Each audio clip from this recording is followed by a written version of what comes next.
Now I'm recording. Okay, so this is me in the top left, ICU in the top right, Wickd below me, Dekar in the bottom right. All right, ICU challenger, everyone fucking challenger at some point. I don't know, maybe not now, but at some point at least. Let's Yeah, be real here. I'm the only challenger. Let's be real here. I'm the only one who's been ranked 1 world.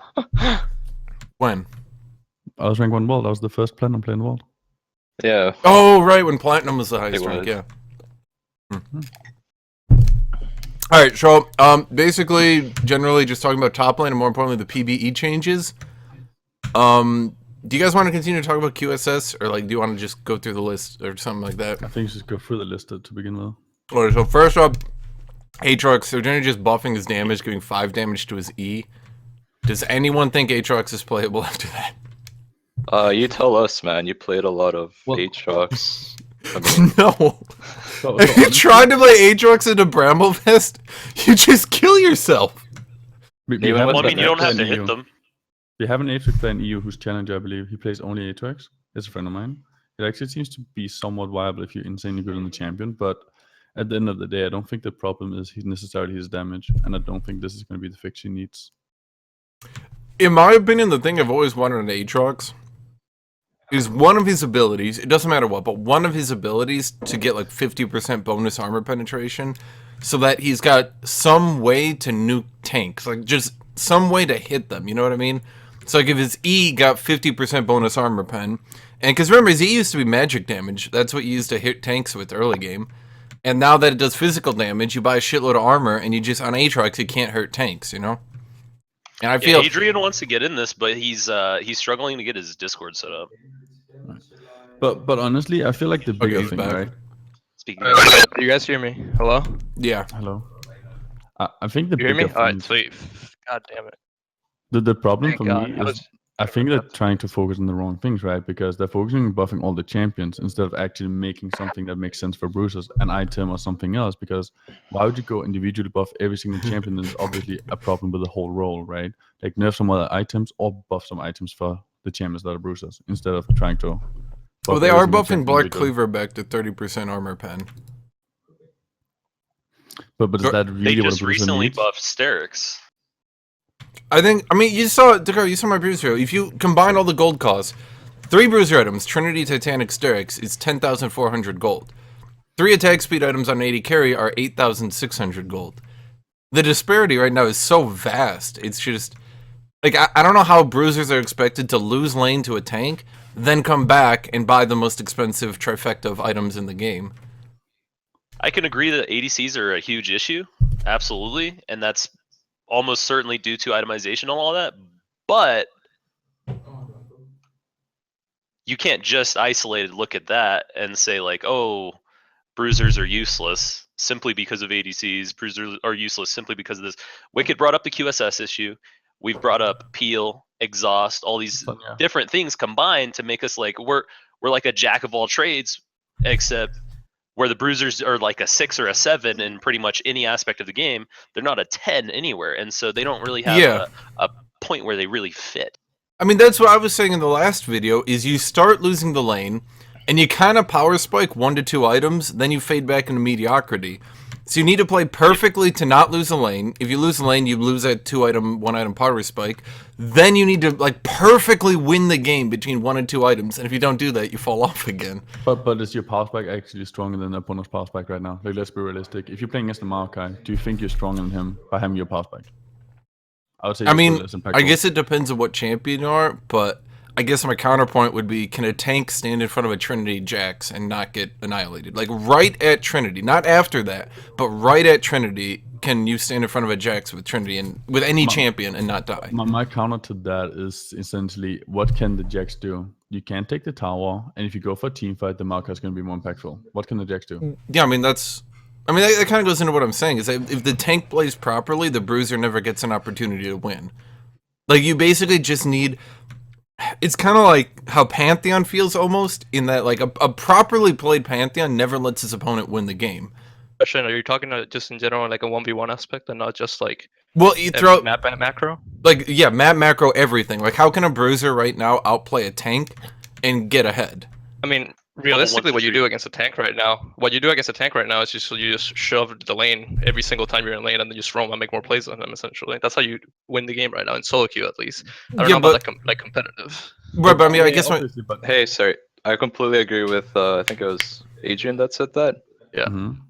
Yeah, I found a lot of success just not even bothering about the lane anymore. I just roam right and I just get fed anyway. Yeah, Because obviously. you can't just like kill you know, a Malphite in lane. So what are you gonna do? You just gotta roam. And you gotta roam right. And if you do that right, then you're gonna get fed anyway, and you're probably gonna have more impact than them with like 4 kills while they're hitting a couple of minions under tower. And even if I do leave lane, there is that demolish thing that helps them get turrets, but even then it still takes them a while to actually get my turrets when they're building like full tank and shit.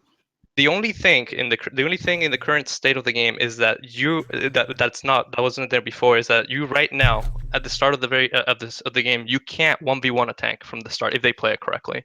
Before, you would still be able to do damage to them and maybe even sneak a kill here and there. But if they played it correctly, it was still super difficult to get a kill. Now what you have to do is essentially just look for like plays elsewhere. You know how the Arden meta was, how in the top lane people would just pick tanks and that's it, and just wait to see what would happen. It's the same thing. Now you just have to start. You see how, for example, TF Blade and stuff got rank 1, and all he does is just push the wave and then start roaming 24/7. That's how you win games essentially right now. But don't you guys agree that most bruisers loses to tanks in the lane though, and tanks can roam faster? Yeah, they do. Righteous Glory, for example, Maokai, Righteous Glory, he just roams all the time, and he's gonna have way more pressure than you, and he's probably already gonna be winning the game before you can actually outpush him. Yeah, I mean, that was going to be my counterpoint, is that, like, let's say you're fighting a Maokai that rushes Righteous Glory. He still has enough damage to clear the wave, but, like, what's scarier in a roam? I don't know, what do you guys feel, like a Riven with a serrated Dirk? Or, you know, something like that? Is that scary, or is it the Maokai that runs up and plants the 2-second root on you? You know, like, if you're a mid laner, if you're playing, I don't know, what's meta? I don't know, Aurelio Sol? I don't know. If you're playing a champion like that, and here comes a Maokai from off screen with Righteous Glory, runs you down, hits you with the fucking root, you know, is that scary, or is it Riven who's kind of like, hop, hop, hop, and you're kind of like looking at her and like, okay. Riven is like a little bunny. Nobody cares about her. All right, first off, Soul's not meta. Realistically, you put the fact that even if let's say they're mid lane, regardless of what champion you're playing top lane, if the mid laner is playing correctly on that side of the lane, you're not killing them. Doesn't matter what you do. Doesn't matter what champion you are. It also I depends. disagree. A My- Maokai can easily run somebody down, but right. Yeah, my only counter to that is a tank, a bruiser can't take a turn. Why are we I'm comparing a talking more- serrated Dirk to a Righteous Glory? Yeah, That too. exactly. How's You're he putting 1,500 goals up on me? Well, because, Yeah. I mean, what, I mean, okay, so you have a Warhammer and a Dirk. I mean, realistically, he's a tank. He's going to be up CS. And Righteous Glory is cheaper than any item you can build. Like, am I wrong about that? I mean, I would say Yomu's is like kind of on par. Maybe like Yeah, they're comparable. yeah. Okay, you're almost fine. Regardless, Okay. it's scary. I mean, I guess my only point is, Maokai can come in. Any champion can kill any champion if you build damage right now. Like, nobody needs bonus damage. So if Maokai comes in with Righteous Glory, locks you in CC, you die to the opposing mage. And it doesn't have to be mid, it can be bot, it can be anywhere. But, like, a Riven comes in with a Ghost Blade, you know, you can actually kill Riven. You know, the Riven is actually putting herself at risk. And I don't mean to be, like, isolating Riven here. But any bruiser, really, that's going for a first damage item. I'm just, like, my only point is that if bruisers start the game losing and have to build a win out of a loss, you know? Like you start the game 0 seconds in, the tank already has advantage, and you need to get it back somehow. And I guess my question is, am I wrong on that? Does anyone have a counterpoint to that? I think the main thing with bruisers is that they're better at, once they get an advantage, they're better at abusing it than most tanks are. And they're better at catching kills and getting kills in that instance. But that means you already have to have outplayed the opponent or gotten jungle help. But you're always playing on the time as well.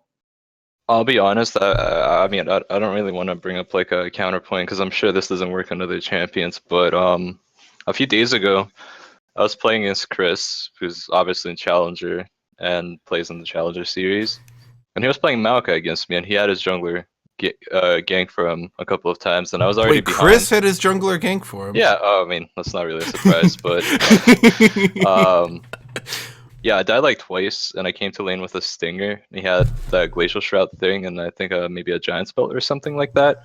And Tabai, and all I had was the Stinger and maybe like Phage components, and I just beat his The face in. 1500.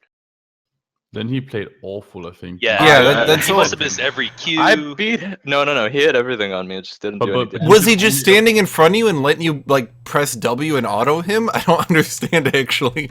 But, like, No, honestly, because if you walk behind them after you stun them, you'll get a lot more autos off as Aurelia, and then you can Q right before your W. I feel ends. if you're getting behind a Maokai, a champion who can literally press Q in any direction and knock Yeah, I you know. back. It will still knock me back, but it knocks me back towards the direction he's gonna run away in. but I still mean, like, first of all, how do you get behind him? Because every time you Q him, he can just Q and you get fucked. And even if you get behind me, if Aftershock is up, he should be beating your ass. And also with that big item advantage, why does he not have Brambles West? Yeah, he just There's didn't so many buy it, reasons but right there, you know what I mean? Because if he gets Brambles West, you can start crying in the pillow. He was already, trying to rush the Righteous Glory so that he could roam mid and beat Yeah, Okay, the but I feel like exactly. even if you're rushing Righteous okay, Glory though, okay. there's no reason he should be dying to an Aurelia as a Maokai. Hold- Yeah, he was hold on. fucking up. He messed up. We Yeah, can he all agree messed on up, that. but he really was messed up. killable. And the point is, like you said, if he rushes Righteous Glory, I can kill him in lane because he's not that tanky. It's only like 40 armor when he completes it. But if he goes Bramble, then he can't really match me if I roam. So I feel like they do give up a little bit. It's not like, oh, tanks feel are like- fucking stupid. I but- think that's getting into more of a question of macro though, because if he has better wave clear than you, and you're clearing the wave, he's fucked up there. If you 1v1 him, he's fucked up there too. So realistically, unless he's fucking up, he should be able to wave clear and push you in.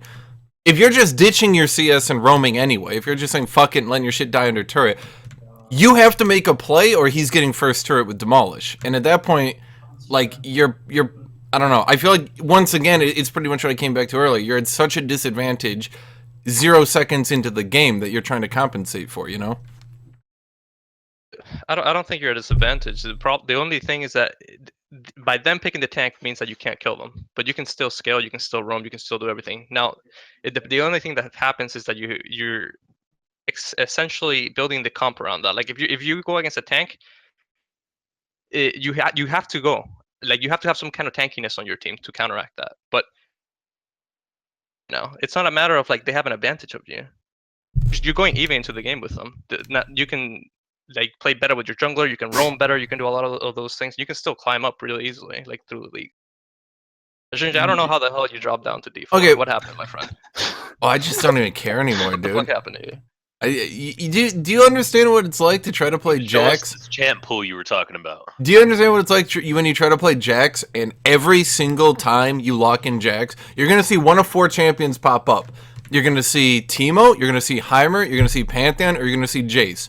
Every single time, without fail. And eventually, you just stop caring about the game. When you stop caring about the game, you stop really trying to win. When you stop trying to win, you're Diamond 4. In that situation, when you have like, for example, honestly, when you pick Jax and stuff like that, you shouldn't really first pick him. Like you should probably just like counter pick like that. Okay, You well can't blind that's pick it. that's in my opinion kind of a losing argument. You need a counter pick to those 4. You can't expect to pick a champion top lane every single game and be just like you're not gonna have any problem against any champion. For example, like I've picked Jax before into like a Heimer or something, and I've had the worst time of my life. Okay, but even with that argument, should there really be Yeah. should there really be a situation where you just not allowed to first pick a bruiser, you know? Should there really be a situation where like there's so many people who are I mean, because think about it this way, there's a dude who first picks Pantheon, gets top 10 challenger. Like you'd think that wouldn't be okay, but then you turn around and you say, well, you shouldn't first pick a bruiser. Like, maybe the Pantheon shouldn't be the first pick champion. I don't know. I don't even think that's the real problem. Like the real problem, in my opinion, is who would you want to pick Jax into? Like which of the first pick champions that you should be first picking would you pick Jax into? That's the real problem, right? Because I don't think Really? there's a single one. I mean, right now, Huh? who would you say are the best champions to play? I would say probably Jace, Ornn. Ornn, Maokai. Yeah, so if those are like your first pick champions, if you're running through a good game setup, right, when do you ever pick Jax? I mean, isn't that the problem they ran into at World's Finals? Where they tried to pick Jax one time, they were immediately counterpicked with Kenny, and that was it. Like, I keep bringing that up, but literally a single time they tried to pick Jax, and Kenny was picked, and not one single team tried to pick Jax after that. But we can even just Kenny. make it broader. When do you Kenny. ever want to pick a bruiser first? Or second, for that matter? Who do you actually want to pick a bruiser against? Which champion that is first picked?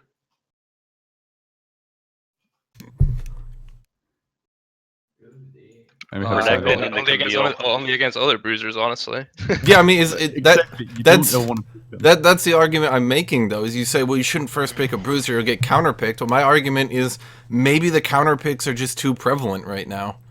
You know, I can ban Jace because I think Jace just beats everything, but No, that, but there's a difference. There's a difference between a counter pick and just a soft counter pick. You can deal with a soft counter pick. You can't deal. Let's say like what's the worst counter you guys can think of? I don't know, like what's Tank I don't know. Teemo. I don't know, Tank Teemo against fucking Jax. Give me some, against Jax. Okay, like hard counter. Now, most of the top lane like tanks that you play, like they're gonna play like Ornn, Maokai, and all that. It's not really like a true like perfect counter. It's just that you're just not gonna be able to kill them in lane. That's the only thing that's gonna happen. You can still handle the game pretty well. You can still apply pressure everywhere else. You can still. But I mean, I guess my counter is that, like, can you think of any other moment in League of Legends history where there have been, like, normally, I'm not gonna say every other time in League was more balanced, right? Like, in League has always been, they've always been broken shit. But has there ever been so much broken shit that if I want to play Jax, I have to ask for like 5 bans in order just to play Jax? I I think don't the thing you think look at is that Jax is not a very good champion. That's all. I don't think that's the problem. Though. I think it's more the problem of the entire Bruiser role, right? Like every single one of them. Like you focus too much on Jax. I think it's more about the entire role. Like you don't ever want to pick any of the champions if you actually want to. Yeah. If you actually want to go for the highest ranks and so on, you generally don't ever want to first pick any of them. Like in all my ranked games, I almost pick Maokai if I try hard, or I ask for second pick. Pretty much. Okay, well, I mean, I guess, yeah, that's really a point. It's like I said, don't focus on Jax. If you're trying to play, like, there are more fighters than any other role in the game, by far. It's like there's 2 fighters to any other champion other than maybe, like, hardline mages or something like that. And when you go through this entire list of fighters, and you can't pick them because there's, like, 4 champions that exist, I guess my argument is, do those 4 champions even deserve to be viable if they're holding down like 20? That happens pretty frequently. Just like regardless of what the meta is, though. Yeah. Who does that that's happen true. to? Who does that happen to? Which role? Usually I think the assassins bruisers. and bruisers Yeah, are I the mean- only 2. Yeah, that it's ever the happened to. people that are in melee proximity are usually punished, and it's it comes down to exhaust and peel. Yeah, it comes They're down too to accessible the right overpowered now. items. I mean- on Sonya's exhaust, peel, and all of those things. I I will. think that's the main problem, not the damage of the bruisers. Because what you're gonna do is you're gonna have all the peel, you're gonna have all of those things. So to balance bruisers, you have to make them so overpowered that they're just gonna one-shot everything, or they're gonna be absolutely useless, right? So it's an all or nothing situation, which is a problem because you don't want to have an all or nothing situation, right? Because either they're completely overpowered or they're not. That's how I feel about it right now. I will So I give think- them a little bit of credit though. The heal and shield power on Redemption is going to 8% from 10. Same thing on Ardent Sensor, and then Mikhail's Crucible, your QSS from the support, is going to 15% healed shield from 20. So they are kind of hitting that a little bit. Like But in, they just buff fleet footwork, yeah. so it's like the same shit. But basically, one thing they could do is make an item for bruisers that are kind of expensive, and it stops Sonya's and QSS. Bam. But only if you're in like 200, 300 meter range. Well, this goes back to what I was saying the other time too. Is bruisers have the most expensive trifecta in the game, like 10,400 gold to get Trinity, Styrax, Titanic, right? And of those 3 items, what they effectively come down to is you hit harder and you hit harder and you take, you've got more health. Like you look at a mage build, right? First item, Relonomicon. Okay, so you have unlimited mana. That's not damage or tankiness. That's that's a third effect. You also have a healing debuff. You get Zanya's, so you hit harder and you're tankier, but now you also have the Zanya's Hourglass, Bruisers don't really have anything like that. They just stay the same exact thing. They just hit harder and have more health. And they just hit harder and have more health on each item.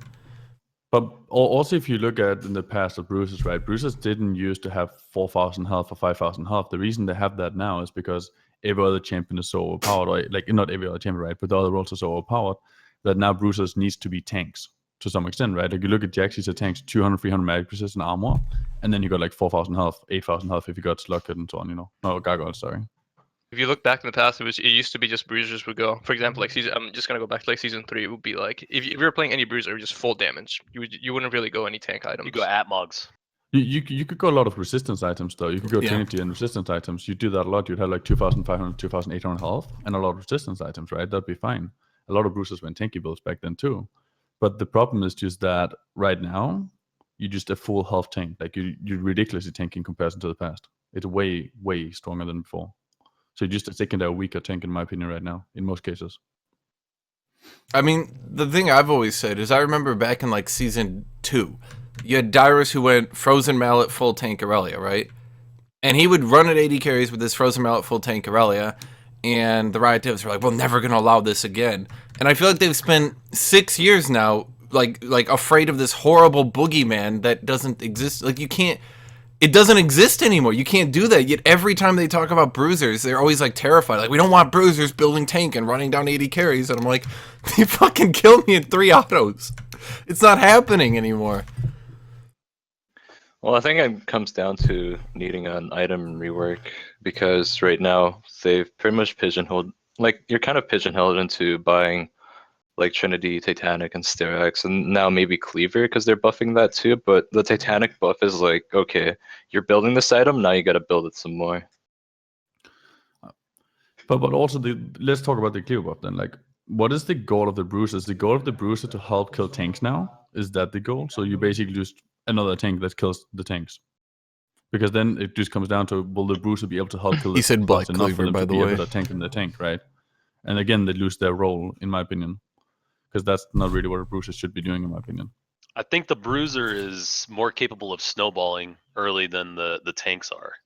Like with jungler help, haha, we need our jungler, right? And it never fucking happens. But with the jungler's assistance, you can definitely, like levels 1 through 5, you definitely beat just about any tank in a 2v2. If they have a tank and we don't, we're going to beat them. I don't Yeah. think so right now. I kind of Definitely agree right with now. that. I definitely agree with that too. I mean, I don't remember the last time I had a 2v2 and they won that, like when they had Maokai or like Malphite or whatever else. Like their base damage is low early levels, but the point is like as soon as they start putting points in their maxing ability, like if Malphite is maxing Q with Comet, he's gonna hit me really hard at like rank 5 Q because of his base damage. It's gonna do like 300 something with the Arcane Comet. But early on, he's not going to hurt me much, and I can definitely say, yeah, I'll beat him in a 2v2 with my jungler. Maokai's And then never I going to can- go Arcane Comet. First No, off. I meant Malphite. Yeah. Oh, But just which an bruiser example. beats, Even then. which bruiser beats It's Maokai? actually a I don't think weird a single build. bruiser beats Maokai in a 2v2. Not a single one. Okay, but hear me out. Spellbook Malphite, come on. No, hear me out on this one. The reason I agree with Aurelia here, ICU, is that most tanks are good at winning the lane, in that they're good at healing, they're good at sustaining and poking you, and pushing the wave and winning the lane.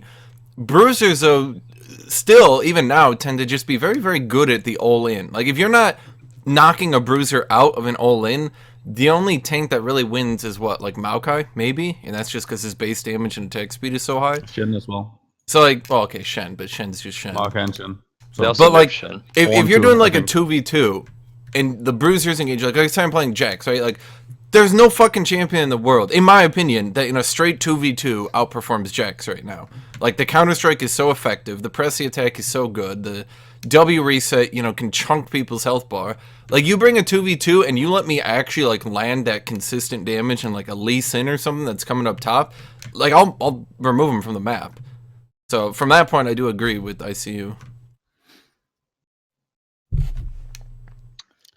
Yeah, I And think it's you bring just- up Shen, you want to fight him post 6 because like he doesn't get battle stats or anything, and you want to keep him in the lane and fighting with you as long as possible. You don't want to be fighting him level 1 when his Q is like ridiculously strong. He's just gonna kick the shit out of you. Yeah, Shenzo's been interesting is that he's got a very clear way to beat him. He just sometimes gets, like, throughout all history, like back to season 0, like throughout all history, well, I think he actually didn't exist before season 1, but ignore that. There's always been a very clear way to beat Shen. He beats you early game, fine. He with his Q pre-rework or post-rework, he's going to beat you down with his Q. After level 6, you typically have enough combat stats, his damage starts to fall off that you can beat him down. At that point, it's about pushing Shen in, keeping him from getting, like, a clear ult off, like, where he has you pushed in any old spot line. Like, that's a disaster, really. So you want to avoid that. And so there's, like, a very clear way to beat him, and I don't know. He just gets overstat time to time.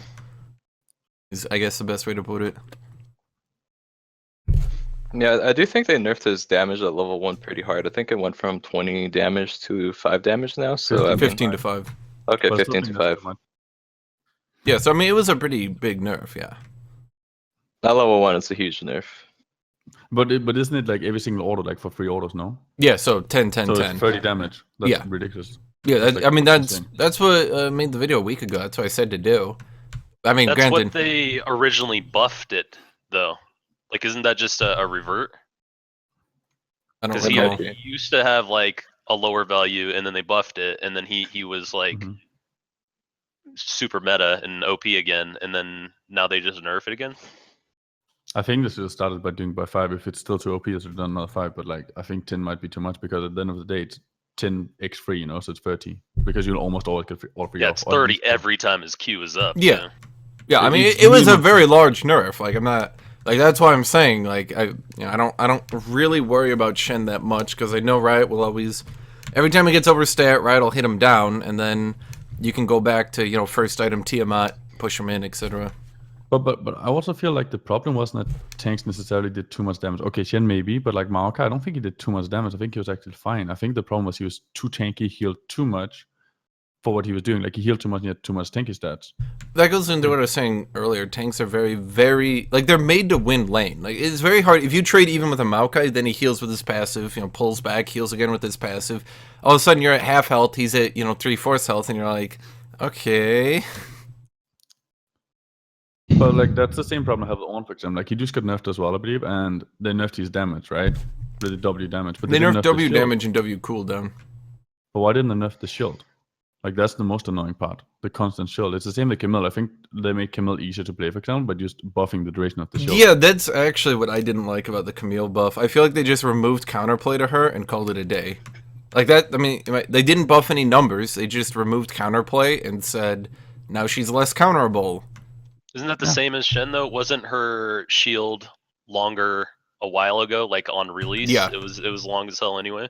Well, they did They're that. reverting shit again. Like they seem confused as to what changes are effective to fix certain like quote unquote toxic play styles. They seem to not quite comprehend like what changes are necessary or unnecessary Yeah, But based I off of feel all like- these reverts. I feel like it should be super easy to do, right? Like obviously Camille, a short cooldown or a short duration is awesome because you can counterplay it. You can outplay her and she can outplay you, right? There's outplay potential. Right now, you can't wait for the ability. You just have to auto take her down and just take off the shield, before you could actually get more damage off by not hitting her till the shield was off her, right? And timing it properly. So they just have to make it more about outplaying the opponents and skill based instead of trying to remove skill like they're That's doing for a lot of Dekar, champions. bottom For right. example, by making all the Dekar, tanks viable. D-E-K-A-R. I have a question. What would you change on Camille apart from the shield, though? Like, if you think about it, if you just buff her damage, then she's gonna like one-shot people. And if you at least buff her shield, like, okay, yeah, it's gonna make her a little tank and stuff. But if you consider what was going on with her right now, is that she was just getting shredded in lane like instantly. I would have buffed yeah, her base health and base Yeah. armor a little bit. Yeah, Okay. it was either Buff that or the shield, and it might have been better to just buff the base stats instead of the shield itself. I know they're really afraid of Camille kind of going like back to her on release and just killing everyone all the time with the base stats, but I want to say Camille's like one of the only champions who can generally and very frequently be fucked up to where you just get full health by your opponent. Like if I'm playing Jax and they're Camille and I hold my counter strike and maybe they use their abilities improperly, like she's the only champion I think right now who you can just W proc, counter strike stun, W proc, they're dead. I can't, like, even Aurelia can get her stun cooldown back in time, but Camille just dies. She kind of has the like the base stats of an assassin, huh? That's probably why. Yeah. I mean, that's, whenever you play her right now, it's very frustrating because, like, you're the only bruiser in the game that very frequently struggles to fight other bruisers one-on-one, and if the AD carry is even a little bit fed, you can so often you can find yourself unable to 1v1 the AD carry, even. Am I wrong with that? Does anyone actually play her? I think what this do is make the W a little smaller, so it's easier to counterplay it, and then there's a buffer base stat, so she's stronger, which means if you place correctly, she's going to be much stronger than she is right now, obviously, and then she's going to be even more skill based as well for both parts. That'd be nice. I think then we'll see her mid lane instead of top, Why? Like I'm not talking because about that's what massive it nerfing. always fucking happens. I don't think so, because if you nerf the W range and stuff, you're not going to see him mid because he's smaller range, right? It's going to be harder for him to hit the opponents. But he's going to be good into melee matchups. Oh, you mean Also. like shorter? Yeah, so it's shorter, Okay. smaller. I thought you meant like a narrower cone. No, not narrow, just smaller, just a slightly bit Okay. smaller. I want to. Who was it? Shit. Where do you go? Okay, so Fog. Do you guys know Fog for the win too? Yeah, he's the Chandamir Challenger. Yeah. So he popped in. He said something that I completely agree with. I've been saying for like 3 years now. Ornn is just this season's Poppy. Poppy last season had an issue of her shield being too long and powerful. And that's something I've been saying for like 3 years now is every season there's a tank that's too tanky with too much base damage, and they push them and they buff them until they're viable. Then they sit them there for like 3-4 months, don't nerf them, finally nerf them. Then they bring up another tank who does the same fucking thing, and they go, whoa, how did this get broken? We don't know. Just a Riot way of doing things, man. I think Shields is the worst thing ever. I actually think the tank was, in Season 6, it was Graves. With the 120 free resists. Yeah. Oh god. Well, I mean, I remember 3-4 months ago I made a joke that Riot just buffs Nautilus, nerfs Nautilus, then they turn around and buff Maokai and nerf Maokai, to then turn around and buff Nautilus and nerf Nautilus. You know, they seem to have this tendency to not understand that tanks have very low skill caps, like probably the lowest of any class in the game. They're very frequently loaded with abilities that can't miss and give them good disengage, and then they give them a shield, you know, just so they win trades, because fuck it.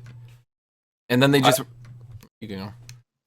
Yeah, I was gonna say I really like it when Nautilus is, you know, the tank, because he has this situational damage with his big shield, right? And then that's when he hurts. But if he doesn't have it up, then he doesn't hurt as much, and that's like when you beat his face in, right? But you can't really do that to, like, say Maokai or maybe even Malphite, because they just get the base damage anyway. They don't have to like wait around. They get it on all of their abilities. Like, Maokai is gonna hurt me with his Q. He's gonna hurt me with his autos. His autos are also pretty fast, and it's all gonna add up. And he can also root me like every 8 seconds or something like that. So I can't really auto him during that duration. And then he gets his passive and heals up. It's not like Nautilus where he has this 20-second ability that gives him a bit of damage to like beat me in trades, which I can easily avoid. Yeah, I mean, that's one thing I really dislike about Maokai is when either you lose a trade or maybe you lost too much health and you're like trying to pull back and like either, you know, drink a potion, recover, you know, catch your breath. Maybe you think the jungler's around. You're just generally trying to like last hit and play it cool. And Maokai can keep hitting you with those Qs from long range, and he keeps healing with his passive. And he eventually reaches a point where it's like, you have to do something. Like, he's the only, I think he might be the only tank right now who you have to do something about, because he's relentless. He keeps healing, he keeps hitting you with Qs. You have to trade with him, you have to all in him, or he's just eventually going to win. You don't have to I trade think with one them. big thing you're missing out on is Executioner's Calling. In Why? your fervor to buy Triforce, just finally finish your Triforce, you're forgetting that with 800 gold you can really counter out that. I would just buy Cinder Hulk. But- Sorry, what's the other one? Bramble Vest. But even if you It's buy so Executioner's broken. Calling, right? Do you really think you're gonna beat a Maokai? I think that'll be bad for you because now you don't have Pulse Spike anymore. I think they should make a magic resist item that gives grievous wounds, maybe. I think they should start removing Grievous Wounds entirely and start Or scaling that. back healing. I agree. Like, have Like, you I ever don't played, think- like, I was playing Olaf, and I was like, you know, did anyone ever play Olaf? Am I the only one here who played Olaf? I played Olaf. Yes. Okay, so you know Olaf, you get to mid-game, you hit your W, and you just start drain tanking somebody, and you're just life-stealing, and they just can't stop it, right? Yeah. That was badass, I love that. And I was playing Olaf today, and every fucking time I touched an opponent, I was healing debuffed. And I feel like that entire aspect of Olaf's kit is just gone now, because everyone has a healing debuff. That's how the Maokai feels when you get Executioner's Calling. Yeah, but the Maokai is healing for like 900, not for like 50 per auto. No, they're healing for like 7% of their health or whatever, 12%. I forget what they changed it to, but if you cut that in half, you're cutting that in half, you're cutting the Doran shield in half, you're cutting second win in half, or whatever they're, if they're taking second win, you're cutting that in half. If they're not taking second win, you're cutting down the additional healing that they get from the other mastery. Like, yeah, I think you're really sleeping on how strong that 800 gold can be. Because they're spending 900 on the Bramble to beat your ass, Why don't you spend 800 on the Executioner's Calling to beat theirs? I But guess. wouldn't you say that Brambles is 100 times better than Execution? Yeah, that was gonna be my argument. I would say it fits the tank's itemization better because it has something it can upgrade into. Whereas with Executioner's Calling, all you can get is a Mortal Reminder. But even if you just look at the stats, Yeah. it's like you get 15 attack damage and then Grievous Wounds. That's it. That's basically it, right? For 800 gold, that's great to counter a champion. Like, I don't know if you guys remember playing Mundo at all, but the instant they have Executioner's Calling, I'm done. The lane is over. I can't But do Mundo's very different, right? Mundo's very different as well. I Yeah, think, because yeah. I at, don't the, know. at the end of the day, Executioner Calling, sure, it sounds nice and everything, but what would you rather have? Would you rather have 15 damage or 35 armor? I'd plus rather have which one I a can damage purchase. debuff? Well, obviously, but I mean, if you both are gonna have one of them, right? And he's already stronger than you, he's gonna be even stronger than you regardless. Like, let's say you're playing Aurelia or Jax or whatever. I'm going If to you take buy the one that I'm Executioner forced to get. I Alright, don't well, have hold- additional itemization, but I'm going to take what I can get. Executioner's Calling is really, really good into the Maokai. but do you think you'll win? That's the question. Do you think you'll actually I'll win always 1-1 beat the by buying it? Maokai, sure, but that's the champions that I'm usually playing against him. Okay, my do you chat say? wants Adrian to talk more because he's been super quiet. Sorry, I'm reading a book here on the side here. I was because there's a lot of arguments that Art of War. that I'm listening to, and it just doesn't make any sense to me. There's a lot of complaining when there shouldn't be any complaining on certain aspects of the game, like when you're playing against the Maokai, or like he's like, for example, like he's queuing me or whatever too much, or don't trade with him. You're not forced to trade with the guy. No, So I but said my earlier on the Aatrox, like you don't have to hit the guy if he has Bramble Fist. You just No, Yeah, farm you don't have minions. to. no, but my argument I was making, Adrian, is if I'm playing a champion like Jax who can't last hit from range, right? How do I contend with a Maokai who's going to be hitting me with Q on cooldown for every CS I try to get while healing with this passive? You ever try baiting out the Q and then getting back for the minion right after? I mean, that's But that means he played bad, right? Like, he's only gonna Q whenever he start the auto attack, and then he'll hit 100%. it's not even that. His Q's so much longer range in auto. He could walk up and Q me. I guess that could lead into me trying to trade him, but I mean, then you're getting into a little bit more complex stuff. It comes down to the don't pick Jax. Realistically, the guy like the Maokai Q, and you're saying like, yeah, he played it bad. Even in Challenger, when we're playing in Challenger, people fucking fuck up like that constantly. Yeah, I If you're mean- talking like at the highest level, like at the highest level of play, then yes. I don't know. Then every time I play against Vichichachi or like Uramna, someone like that, or Alfari, for example, those three, they don't fuck it up. They Yeah, just that's what don't. I'm Like, I play against some shit on Challenger or like a Master Chair, it's like, yeah, well, whatever, But at the end of the day, if you actually play against a good player, they're not gonna fuck that one up that often. It's gonna be very, very rare. And even if you fuck it up once, you're gonna get screwed regardless. The only thing I would say though to Adrian is that doesn't that kind of fold back into my original argument that as a bruiser you're losing at 0 seconds and you need to pull a win out from under that? Like if I'm resigning myself to never trying to trade with Maokai and I'm resigning myself to saying Maokai's going to try to poke me. No, and I need to... in the current state, yes. In the current state of the game, where you can't really like pressure the tank or anything like that, then yes. But it's just a matter of like in terms of damage, you can't really damage the tanks right now and being able to just pressure them off for whatever reason. And right now, you're just forced to just wave clear and just do whatever else you can't. You can't really fight them.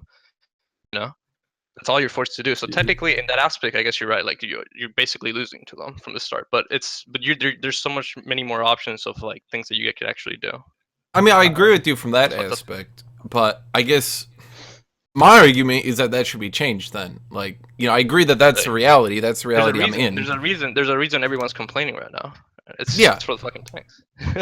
What do you think? The armor pen situation, or not even armor pen, just in general. Like if you go into before in the last couple of seasons or even past patches, you fight against the Maokai or anything like that, right? You're able to trade with them consistently enough to where if they screw up their trades or anything like that, you can push them back. In this current patch, in the current meta, you can't do that. They'll always have damage, they'll heal you, and that's the way it happens. So you're forced to play whatever you can do to actually win the games, like when you're playing bruisers or anything like that. If you're playing Riven, for example, you're forced to not fight the guy. You're forced to essentially just try to look for a place elsewhere or anything like that. The difference between this is that Hashinshin is talking about what the optimal state of the game should be, or like how to fix the game to some extent. You're talking about how to deal with a shitty situation, right? Yeah, I feel like you're agreeing with me in a roundabout way. So how would you fix that situation? The fact that you, for example, and in this me, current, go ahead. I would nerf Regen. I think Regen or Shields are the most absolutely broken things for tanks. I don't think the Dams is the problem. And maybe Shin. That's I did, right? But I think in general the Dams is not necessarily the biggest issue, right? Like Ornn doesn't do insane amount of damage but you can't damage him back because you got the ridiculous shield, and then he's gonna stun you, and then he's gonna walk back, right? Like that's the main problem for me. Either they have the most ridiculous shields or they have insane healing all the time. See, I actually had a very specific thing to say, is that we talked about this last time too. Basically, make Doran's shield last 10 seconds if you're attacked from a ranged attack. Make it last 5 seconds if you're attacked from a melee attack. Melee.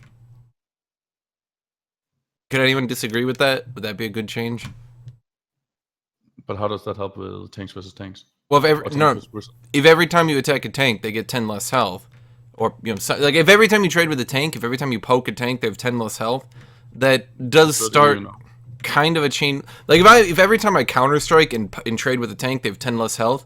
I mean, how many times do I counter strike? If I even get 50 more health out of that, that's something. It might not fix the problem entirely, but it gives you something to work with. I think they have to nerf the champions itself, because with what you want to do, sure, I think it's a fine thing to do as well. But at the end of the day, I don't think they're going to care too much. Because you're going to get that nerf as well, right? And a lot of Maokai's goes for Corrupting Potion anyways if they're against a melee champion, for example. A lot of them go Corrupting Potion against melee champions. I go Corrupting Potion and everything. I'm still interested in, making like a magic resist item that gives grievous wounds similar to Bramble. Like if they could do something with executioners where it built into like a different item, because it only builds into Mortal Reminder right now. If they could make it build. Wouldn't that be so situational though? Like it would only affect, like it wouldn't really affect champions like mages and stuff like that. Like it would only affect like Maokai or anything like that. Just a very small amount of like champions. See, my counter argument to that though is, what is the most effective item as a bruiser to build to beat Aatrox? Thornmail. Bramble, come on. So the most effective item right now is an item they added for tanks. So realistically, you haven't made the game better. You've just made Aatrox shittier to play. Like, I don't know. I feel like by adding more and more healing debuff items, you're just making it more and more difficult for some champions who they intentionally balance into one path to play. Like, it's so difficult right now as Aatrox to keep your lane advantage, such that if they diverge to a Bramble Vest, you can kind of, eke out an advantage because they're not building a core item. But, like let's say Warwick, right? If Warwick now had to contend with a magic resist healing debuff item too, it's like, how much more difficult are you making his life? Are you really making it better to fight Maokai, or are you just making Warwick's life shittier to play?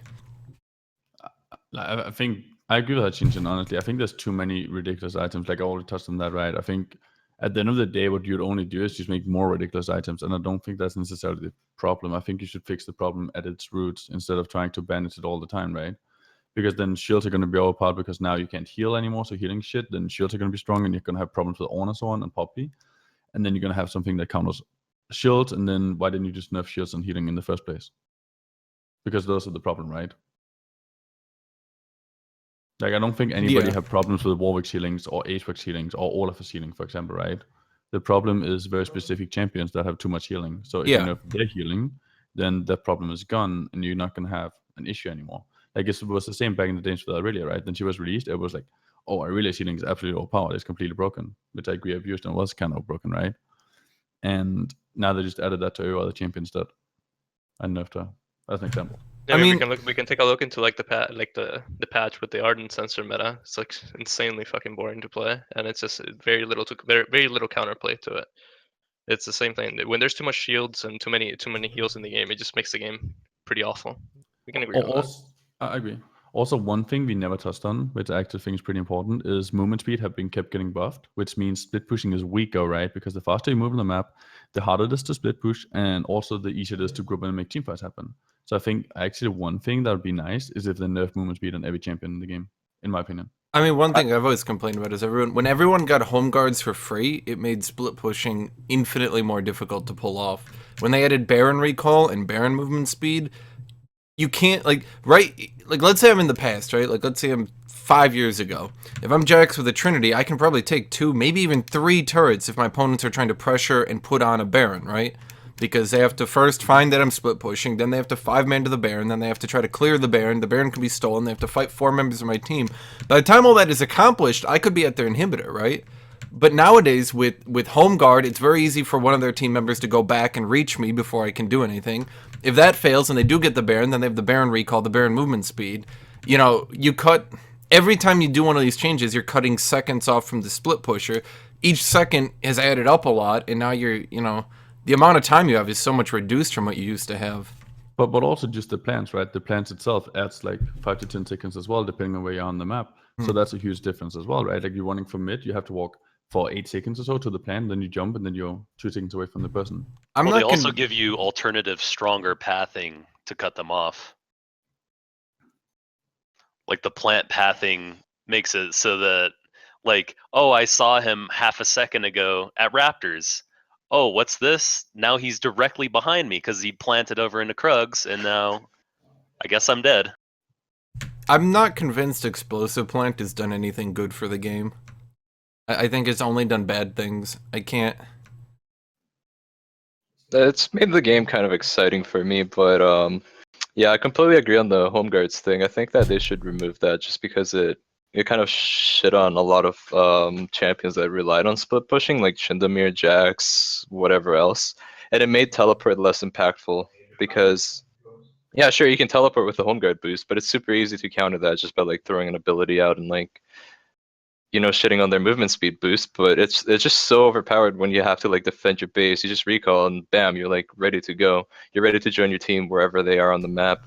So yeah, I feel like the home guard thing is a very good point, and I do think that they should either tone it down or like make it so that you only get it if you have like, I don't know, two to three cloud dragons maybe. So it puts more power on the cloud dragon and not something that you just automatically get because it's 20 minutes. You can even get a mini home guard per dragon, right? Like it gets stronger and stronger buffed every time, you know? Each dragon you get for the cloud ones, obviously. Like That's could be actually a nice really addition. cool idea. Go, you We go have back to going We back have to to the take plants point, Dekar like, off of my band at the end of the day, phrase. what Riot's looking for, it's like, when they added the plants, did it increase the fun aspect of the game? Most people would agree that it did. It did affect parts of the game, like with like certain champions that have very little mobility to be able to get over walls and stuff like that.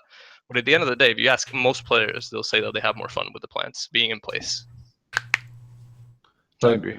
I mean, one thing you could do, however, is change the locations of the plants, right, to less important aspects for split pushing, right? So it doesn't hurt split pushing as much. For example, I think the plan on the top side of the map, if you're on the top side of the map, right, and you're pushing towards the downside, then that one is fine because you can use that in the escape tool, for example. That actually helps split pushing as well.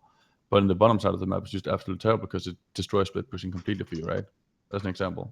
I guess what I could add is even if you're trying to increase the fun aspect, you could... Riot, I mean, to this day, I'm convinced they don't have a top lane. They don't have a split pusher on their balance team. At least, certainly not anywhere that gets heard. But I feel like even if they were looking at it from that aspect... Hashinshin, we need to send you for their team. Yeah, Their please. balancing team. Riot Um, ponytail. What they could do, like, small minor things. Like, let's say use a plant, right? What they could do is, okay, it's fun to use it over a wall, but it's kind of not fun when they can explosive plant over, you know, your river brush, and all of a sudden, you know, they're so close to you that it can practically be unavoidable to die, you know? So maybe they could even add something like, okay, maybe you're slowed for 50% for 2 seconds after using a plant, you know? Or maybe if you use an explosive plant in vision of an opponent, you get slowed, you know? Something to you know, give me some time, I guess is what I'm saying. If I'm releasing explosive plants over the wall and all of a sudden he's like 1.5 seconds off my lane, you know, maybe slow him or something, you know, give me some time to react to the situation rather than I'm dead and tough luck. In that situation, wouldn't you think that, for example, when you're going into the split push, you set it up first, like you go into the jungle and all that? Oh, I'm figure out- talking like purely like level 2, 3, 4, you know? Oh, Like, there's only so much warding you can do, especially... Like, if you can't outtrade your opponent, if my opponent is a tank, right? And if I can't outtrade them and I can't get lane control to go get a good ward, to get a deep ward, and all I can do is walk down slightly, put a river in the jungle brush, or sorry, the river brush, and come back, you know, that's what I'm saying. If that's all I can do, and they can explosive plant over, you know, over half that ward and be next to me practically instantly, I mean... I don't know. I mean, I've been loving a new account. Almost 100% of the time when I jungle, that plant gets me a kill at level 3 every single time. Because even the players that know how to ward it, you're just next to them instantly. And, like, it's so... What's the word Riot uses? Like, it's so dominant. It's so. What if you could hear the explosive plant, kind of like Scion ult?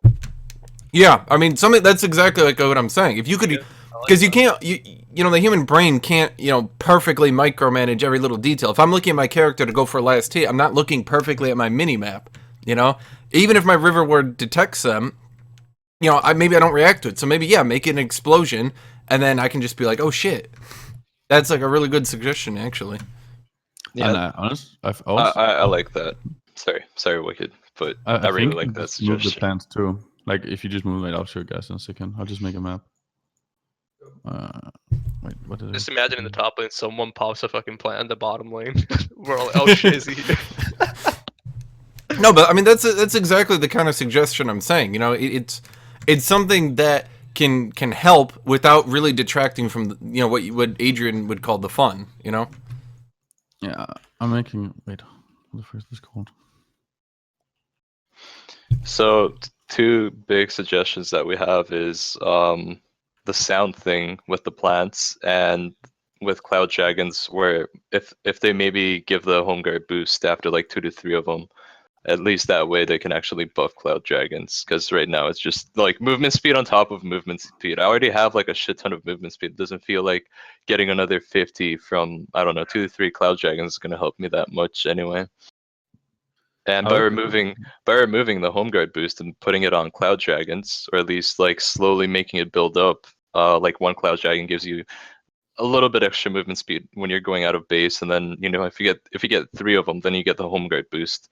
Then yeah, Cloud Dragon's gonna be a lot stronger and comparable to getting like 3 Infernals. Because if a team gets 3 Infernals, it's almost like, you know, GG, it's done. But I don't feel that way when they get 3 clouds. I'm like, oh, thank God they got 3 clouds, not 3 infernals or 3 mountains or something like that. So yeah. Every time you're losing the game and you don't have dragon control and you're looking at for what next dragon is spawning and you see it's an ocean or a cloud and you're like, okay, we got a little bit more time before we have to get it. Pretty much, unless it's early game, ocean is really OP. But like, look at the map I made. Like, I'm thinking you could move the green ones, like the green is the plants right now, to just the pink one. That way you'll have much more time to respond in different situations, and you can actually counterplay them in those cases with almost every play they're gonna make. Yeah, that actually gave me a weird thought. You ever notice that the plants were put in a way that mid lane was absolutely at no risk from them? Like all the pressure from plants is mostly it's all on top, but a little bit on bot too. Plants, the explosive plants, there's no gank path that you gain from explosive plant that threatens mid lane. Yeah, and also the counter to that is like bot lane have extra walls, right? So they can actually defend themselves to some extent. Where top lane, he just jumps right into your bush and he's next to you. Like if you ever push top lane, like that's why the problem is right now that often in top lane you don't really try to kill your opponents unless you already know where the enemy jungle is, for example bot side. And mostly you just try and push in, roam, push in, roam, push in, roam, right? Like most people that win games right now, they push top, they go mid. They push top, they go mid, the TP bottom or something, right? Like that's the main tactic we all been talking about the whole time. And I don't think that's a very exciting playstyle. I think the most exciting playstyles for everybody have been then you're actually killing your opponent, you're outplaying them, you're making plays. That's what I think is enjoyable at least. Yeah, you can go. Okay, I was just gonna say I feel like it's balanced around the fact that mid lane is a lot more accessible for every other lane. Like top lane can gank mid, bot lane can gank mid, all of them can gank mid, the jungle can gank mid. Like it's very easy for all those lanes to gank mid without like using teleport or something like that.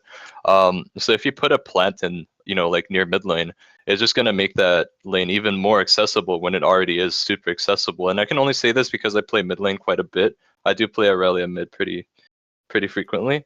And I used to main mid lane when I started playing the game.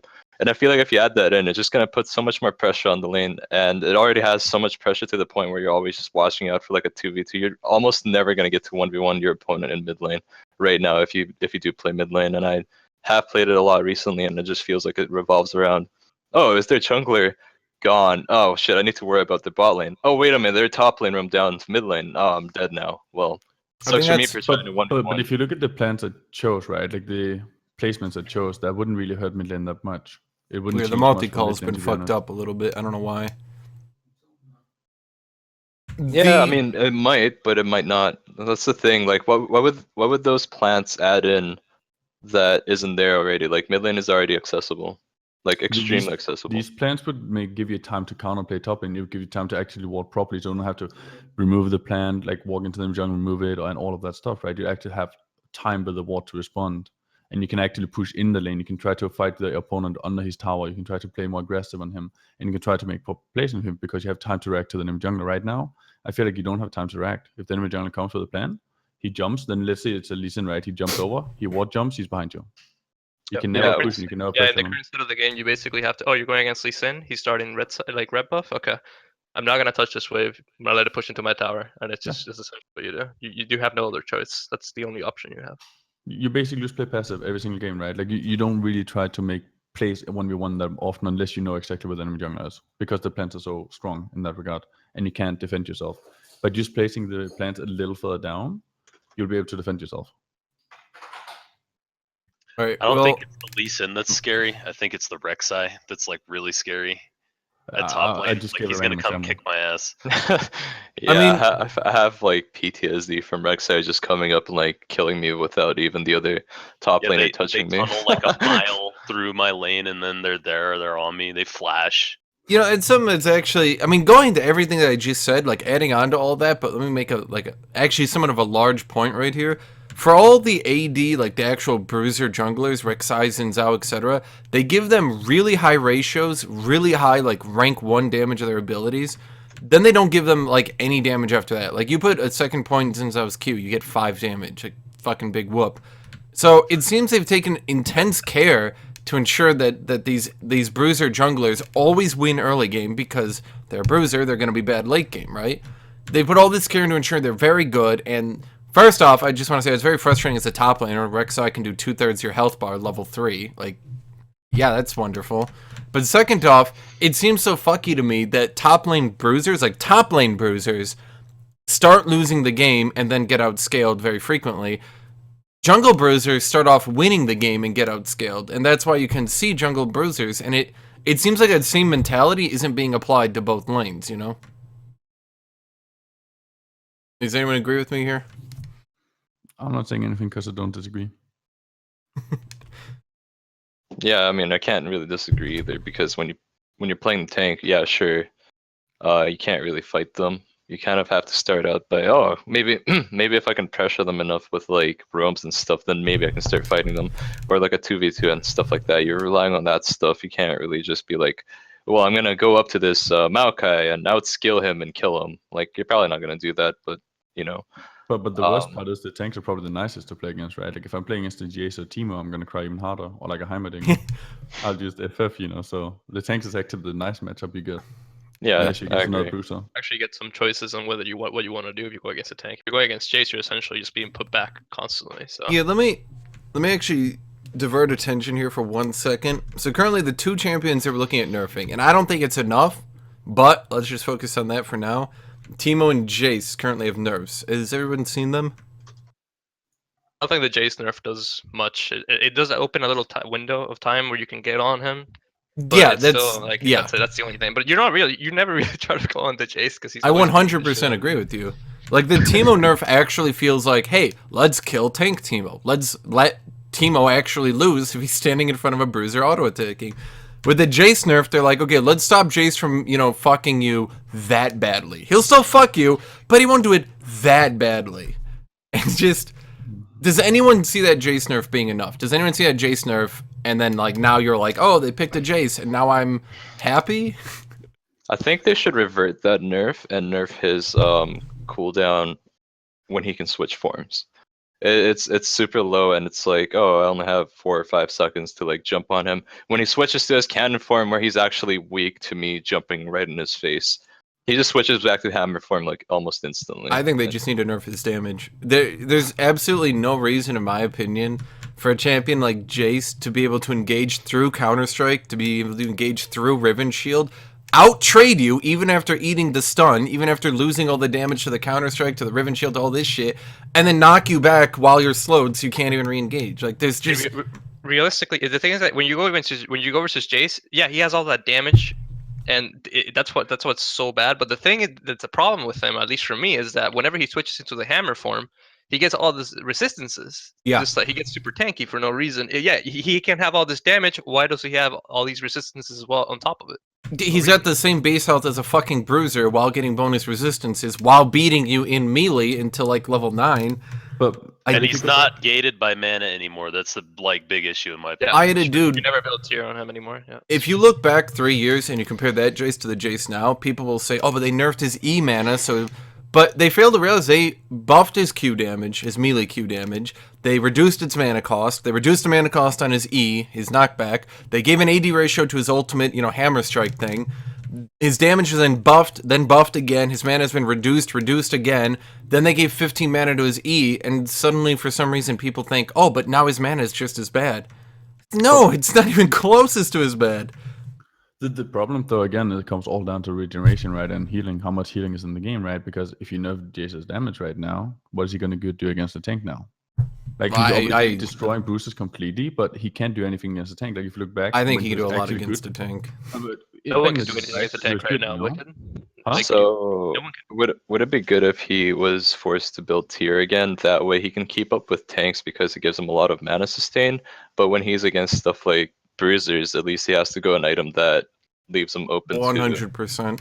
It gave you time before he started to chunk your entire health bar. When he went back and he bought a tier, great, no more damage. He's still relying on his base damage. Like, he can still chunk you away, but it's not this, I do 2/3 of your health, slow you, then knock you back. I dare you to fucking come at me because I'm about to go into my range farm and get my second range Q, Like, yeah, as soon as he gets that serrated dirk, you just get like one shot in lane, basically. Yep. I mean, and yeah, the cooldown on his ultimate is frustrating. When you try to be smart, and he's in his melee form, getting mana, then he goes to his range farm, and you're playing a champion with the gap close, you're like, fuck, I got him! So you gap close on him, you stun him, and a second later he's back in his melee form, knocking you away, hitting you, and you're like, wait, I just lost 2/3 of my health. I thought I was making the smart play here. Yeah, in the end, the nerf that nerf doesn't do anything, so they need to look for something else to nerf his kit. So. Yeah, I don't. I mean, with that nerf, I continue to ban him forever. Like I like I Teemo remember nerf. back in the day, back in the day, Jace used to be picked as a poke champion in poke comps. Poke comps actually used to be very good, but because of all the things you already talked about, regeneration, the home guards, and all of those things, poke comps are obviously not good anymore, right? But I think that was a very healthy meta because you had poke comps, you had engage comps, you had split push comps, you had so many different playstyles instead of just push the lane, go mid, push the lane, go mid. Like that's the only thing you do right now, pretty much. You push and go mid. Teemo nerf is fine though. I agree with that. I like that nerf. Does anyone not like that nerf? Any nerf on Teemos is welcome by me. No, I enjoy getting darts in my ass with a frozen mallet. I still think they should change the Teemo Q. Like, sure, I do. This nerf is kind of nice and everything, but I think they should change the Teemo Q so it's not a blind and it's a damage debuff. At the very least, damage reduction was a very good idea that Hashinshin brought up the last time we talked about this, because it would also make him more of like maybe a mid lane pick because he can sort of counter burst mages that way. Yeah, I mean, at the very least, what I like about this nerf is I don't have to worry about him anymore. Even if they don't fix a champion from a fundamental level, at the very least, they're saying, he's not going to be an issue to anyone anymore, But even then, that's like a bad way to look at it, right? It's a band-aid, Sure, just because we don't like the Teemo, because we like bruisers, a lot of us, or we like the tanks, or whatever, like, we should still have a place where he fits, and we should still have a place where Jace fits, right? That's where I want to go back to the place where Jace is actually a poke champion, and Teemo can actually be really strong against everything, not just against. I mean, in the past, when the Jace had to build a tier, or when he always built tier, there was never this much complaining, or he wasn't nearly as dominant. That's the major point. Like if he's forced to go into the tier, then it's fine. Yeah. Like I think he's. Yeah, it's something that I've always agreed with is that if you get into the mid game, Jace isn't so overbearing, but he carries that early game. He never stops for tier. He crushes you level 1, level 2, level 3, all the way to like level 15. He's just crushing you the whole way. Then finally, maybe like late in the game, if your team somehow has managed to, carry you through it, maybe you can start to beat him in the split push, which doesn't exist anymore because split pushing is dead. Well, but even poke comes at that too, no? To some extent, like, sure, there's poke comps, right? But most of those champions can 5v5 straight up right now. There's not really like dedicated poke champions anymore. So they basically killed off 2 different playstyles, in my opinion. The one buff I want to mention here, because this actually seems like a buff. The other buffs are kind of, and maybe we'll go over them later. But the Kled buff combined with the Titanic buff, combined with the Black Cleaver buff, really seems like they're trying to push Kled here. Because they buff they buff his base damage by 2, which isn't that significant. Buff his AD growth by 0.5, okay. But then they give Jousting 10 more damage, that's his E. So each time Joust forward, Joust back, that's 10 more damage. So they buffed his starting item, they buff his second item, they buff his level 3, they buff his level 1. It seems like they're really trying to push Kled. Does anyone... Yeah, it definitely seems like he's probably gonna be at the top after all of this, especially with the cleaver change, right? I think the cleaver change is really good, but you know, don't know for sure until it gets played. I would say Kled is definitely like the king of bruisers. Kled is very interesting to play. I love playing him. I don't know how many times I've died on that last fucking hit. You can't get him dead, and he remounts, and then the Q into the joust, and you're just like, oh, okay, yeah. He's fun. Interesting. I don't like the remount mechanic and then having to get dove by him and an Elise. They take turns juggling aggro. That is something that I think a lot of people have been frustrated with. It gives him a shitload of tankiness that isn't noticeable until you notice it. I just feel like the problem with Kled is like either he's insanely strong or he's fucking useless, right? Where I want them to balance it around not being remounted, you know? Like just balance him in a way where the remount isn't necessary. And the remount is pretty hard to get. Like let's say he gets like a 5-second cooldown where he can't even start channeling it or something after losing it. Or That'd be maybe much better. have some of the damage carry through from when you demount him, because that's like a lot of the hidden tankiness. If he tanks a turret shot with 1 HP left, that's an entire turret shot it took to take him off of the fucking mount. Yeah. I agree. And plus, when he's doing the remounting thing, it's very easy to start targeting something else. If I auto attack a minion by accident when he's remounting, I lose that one auto attack that I could have gotten on him. When he got on his when he lost his whatever the thing is called, the horse. We call it a horse. So, but yeah, that really fucks with me. Like if I'm playing Aurelia and I scroll and I demount him, and my character.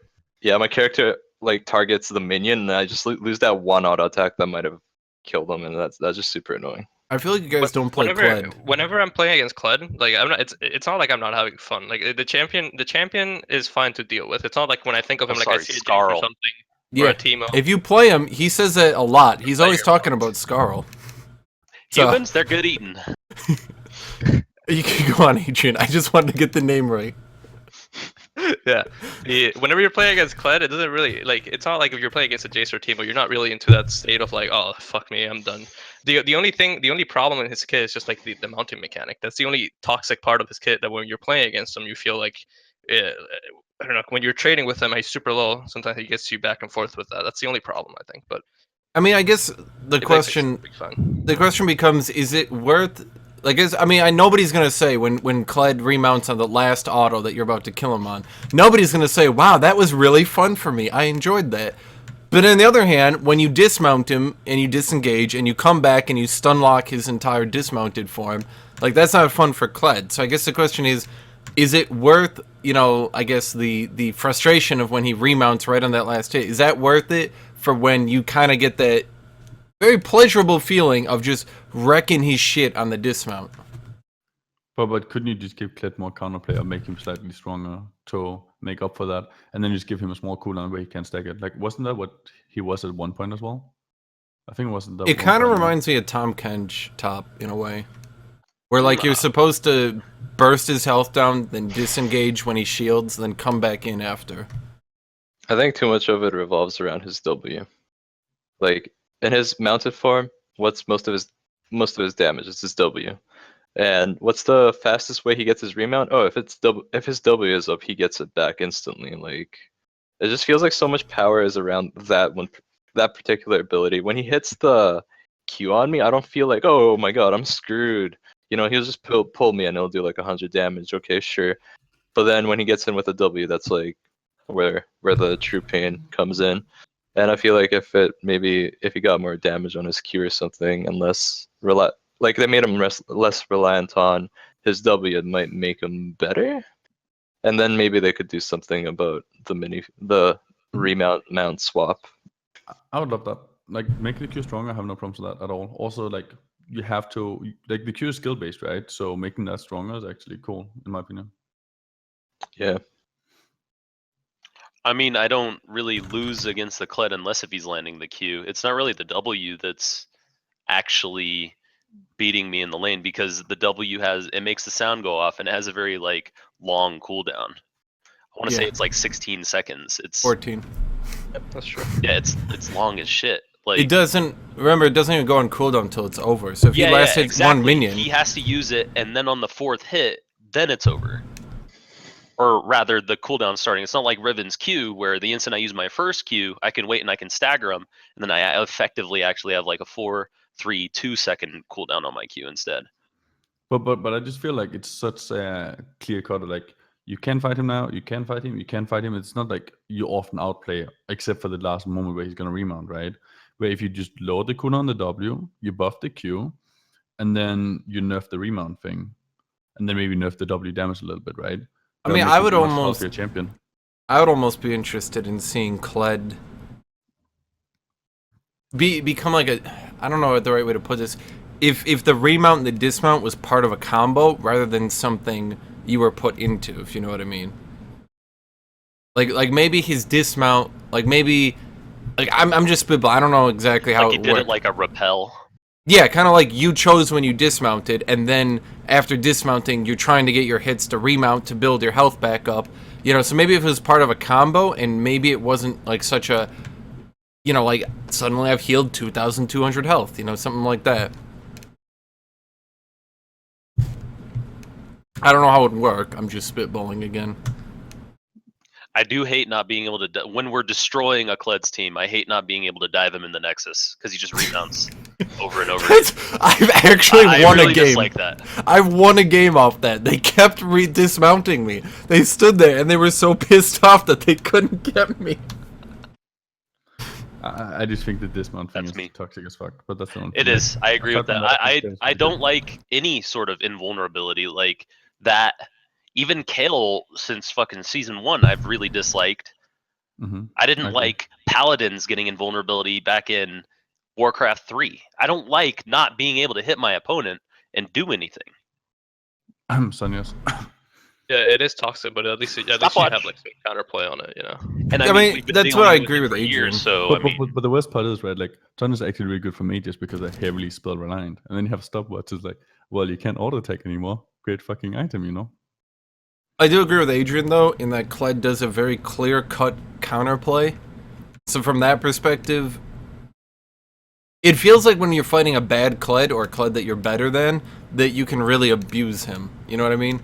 Like, if I fight a bad Jace, can you abuse a bad Jace, really? yes. Yeah. Oh yeah.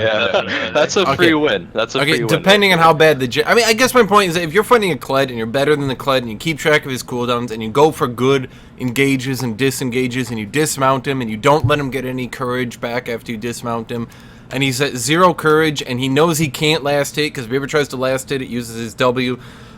Like, when you all play a Kled like that, it does kind of... You do kind of feel good about yourself, am I wrong? I think the problem with outplaying Kled is just about, it's all about knowledge. It's not about the individual outplay so much, in my opinion. That's I what did change the title. I want it to be more individual and mechanically outplaying. And I think they could easily change that.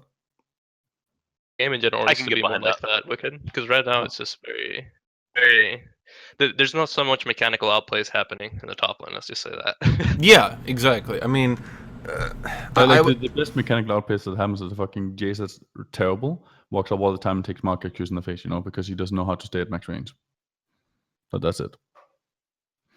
Alright, moving from Kled real quick. Does everyone know what they're doing with Olaf? His base AD, His or sorry, growth. yeah, his AD growth is going from 3.5 to 5. Does anyone see Trinity Olaf top lane making a comeback from that? Trinity Sterix, they're basic, like with all those gross and base ADs and like all these buffs that we've seen with just the stat buffs. I think it's just Sterix Triforce if you're a bruiser, and if not, well, tough luck. You don't really have itemization. Well, that's and why. Titanic. Well, that's why they're trying to bring back Black Cleaver here to 30% armor pen from 24, which I think was the dumbest fucking nerf they ever did to it. So I'm glad they're reverting it. It's still not like before. It used to have 55 That's because AD Lucian anyway, was building it. Yeah, well, Yeah, right. It does it seem to have a can still habit item. of this item is fine because it's on bruisers. Oh, 80 carriers are building it. Most broken item ever needs to be nerfed. Wanna make it just a melee only item. I agree. This But- make this either remove some of the OP items for other classes or make melee only bruiser items kind of like that are made for bruisers, right?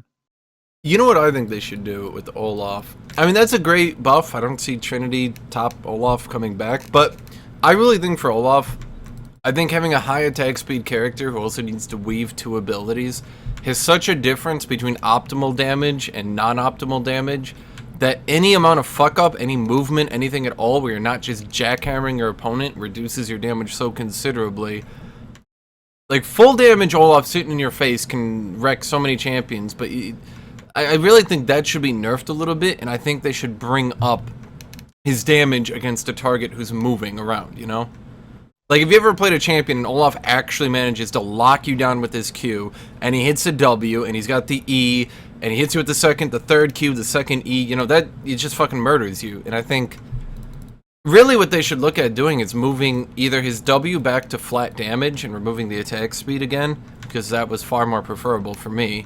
Or they should look into making his E an on-hit true damage ability. So that he doesn't... So he's only got one ability to weave, but in return reduces his sustained damage a little bit. I was a bit long-winded. Did everyone get that? Yeah, we got I think that. you're onto something with the axes, like messing around with it. Maybe make it so that if it's a very short range axe, maybe it deals less damage. Because when an Olaf is on you, if he hasn't missed the first 2 or 3 axes in lane phase and he gets on you, it's done. You're dead. Yeah, If you're at the line of scrimmage, you're dead.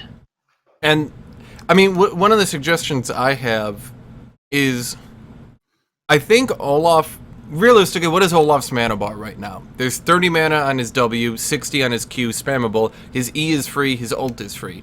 Realistically, they could move that champion over to a different resource pool that would be far more manageable.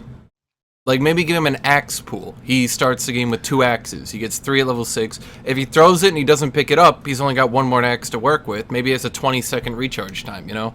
And So that... right now, can't you get the double axe still? If you throw it, you wait the last second, you pick it up and throw it again. Yes, you can get that. Yeah. So it's like I miss axe splitting with wards. You lay it down as it's flying, and then now you have 2 axes. I remember that. Yeah. Awesome. And that was like instant max range axes. That was a lot of fun. I mean, the only thing I'm trying to say is I think Olaf is a very interesting champion. I think, though, that he just has so much power in when he locks you down and he just fucking destroys you. And he has so little power against people that can move around a lot. And I'd like to see if he could walk up, and I'm not saying make it like a Camille Q, you know? I'm not saying, like, transfer the Trinity into his E true damage, okay? But I'm saying, like, if his E was an on-hit true damage nuke, it would allow him, A, to not have to juggle 2 abilities, which is very difficult, let's be fair. You know, especially if you're trying to learn the champion. But B... You don't think the Q slows enough to get catch on people anyway? Well, like, if you're playing a champion that can dodge your Q, I mean, it's very frustrating. I mean, even if you can move... The point I'm trying to make is that I think his total sustained damage should go down, but he should be a little bit more unwieldy. There's what unwieldy. Right now he's a very unwieldy champion. I think his healing should go down as well, and I think his E should be more useful. Like his E seems to be very underwhelming. I think, yeah. I mean, they buffed his rank 1 W healing to 14% lifesteal, and that has been a very difficult to balance change. Because starting at level 2, he heals like 300 health per W. And yeah, it uses his W cooldown, but very frequently all he needs is his axe to kill you. So you don't really want to walk up and be like, your W's on cooldown, I'm going to kill you. He's going to be like, I still got my axe, so you aren't. But What they could also do is like nerf the W a little bit, change the passive because that's super fucking toxic, and then make the E useful, right? I absolutely agree with the passive change, and I think when you're playing Olaf, it feels retarded as well. I'm low health, and then I heal up, and now my attack speed is completely gutted, and I'm missing autos again. Right? It's like it's very frustrating. Yeah. Like that'd be an easy change, right? You just change the W healing a little bit, buff the E to activate useful ability because I feel like the E's fucking garbage, and then you nerf the passive in some way. Well, that's what I'm saying. If they change his mana to be an axe resource, you're completely butchering his ability to poke you. You know, if his axes are on a 20-30 second recharge and only has 2 of them at level 1, he can't throw an axe, you know, hit you with meteor.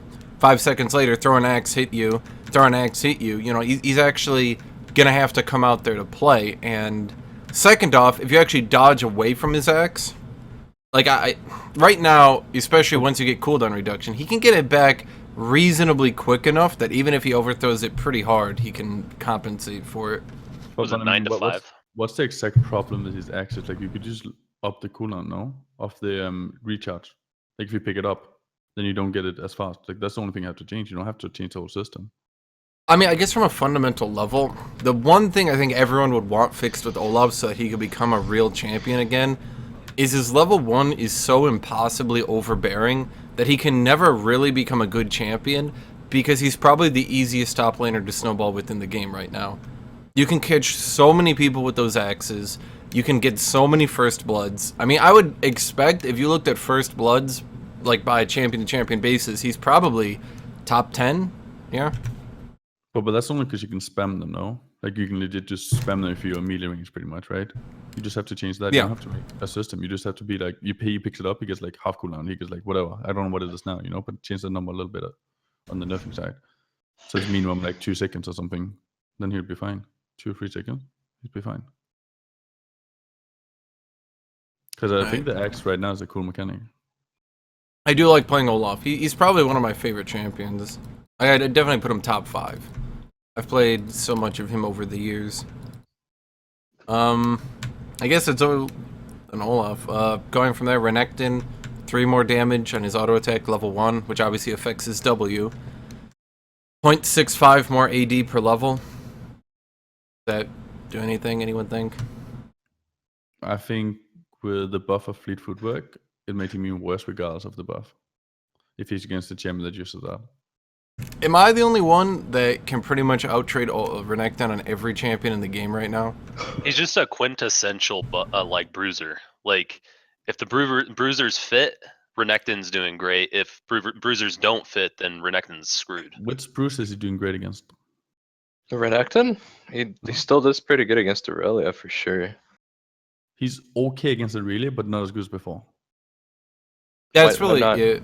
I mean, I would say Renekton over the years has been changed in a way to where his damage output is just slower. So like his Q used to be a lot more damaging. Yeah, His it's less W used fluid. his W used to be the No. instant damage. It didn't go split in 3 ways, and you used to be able to do certain combos. in I'd a have way, sex like with faster all and of that. you, That they've changed a lot together. over the years. I'm gonna go ahead and turn sub alerts off. Versus in donation. He feels weaker I'll against turn that back on Aurelia. later. I really can actually counterplay him. Well, there's no bruiser keystone right now. That's why he feels so weak. You guys have seen the grass band dying change, right? I glanced at it. I know it like does something with AD and AP now. Did anyone not see it?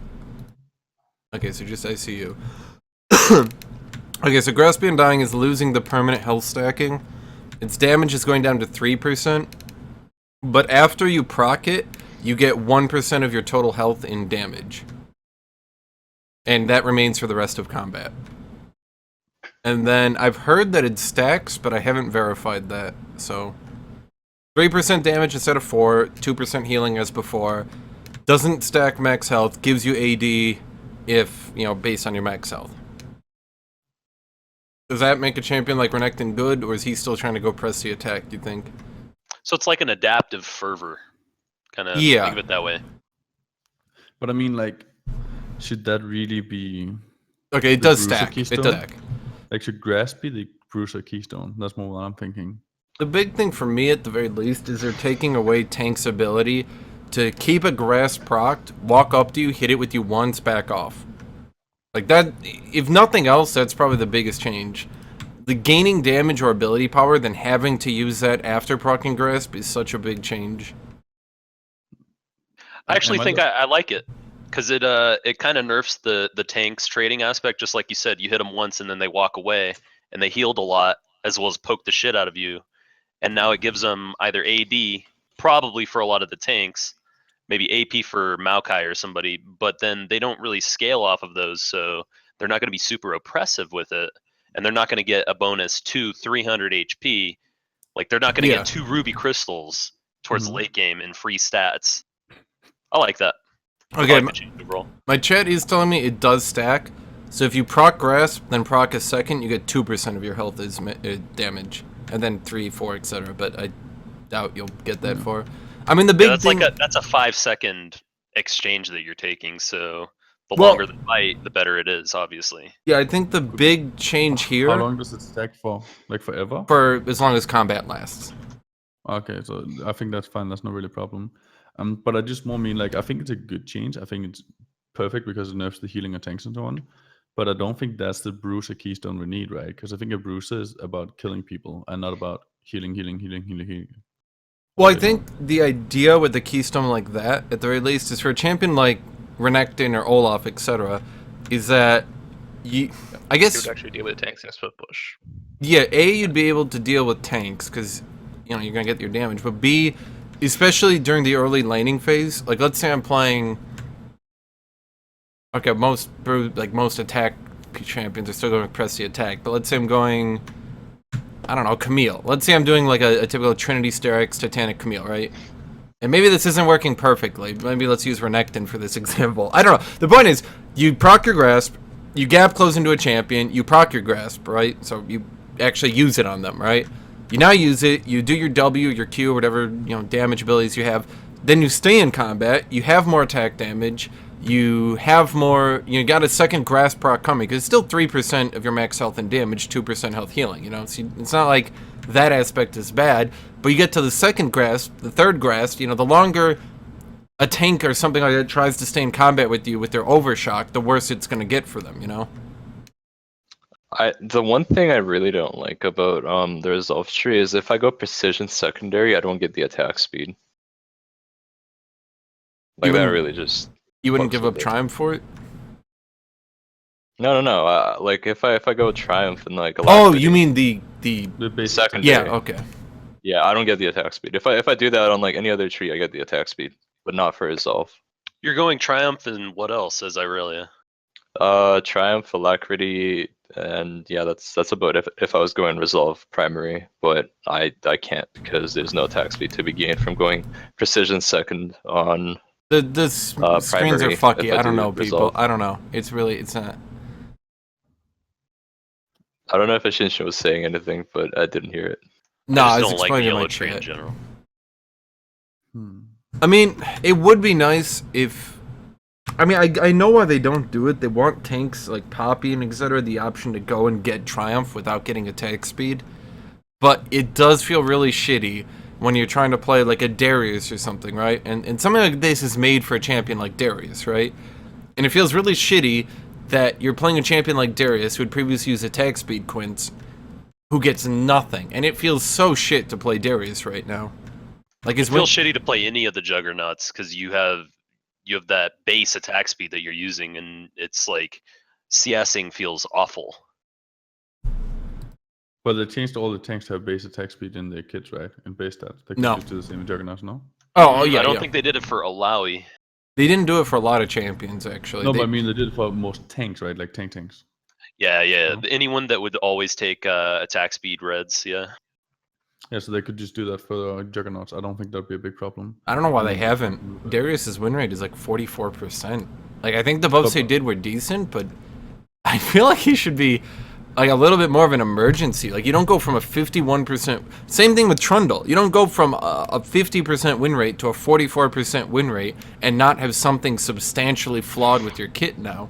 And the reaction time Riot has put on that has been basically like, hold on, something's wrong. We'll get back with you in a month. Maybe we'll do something. I just think they have to make one bruiser. Like that's all, one bruiser keystone, right? I don't think grasp is the one that we need. I think we need a completely different one. Well, if that not, gives you something. if not grasp, I mean, if you're looking at grasp, you know, it's good. It's good in a split push. It's good for stacking up AD. It's good in a longer fight. You know, especially because you're looking at 1% of your total health. Even in the mid to late game, you're looking at 30, 40 damage, right? Yeah, but at the end of the day, like you first have to stack it up, then, right?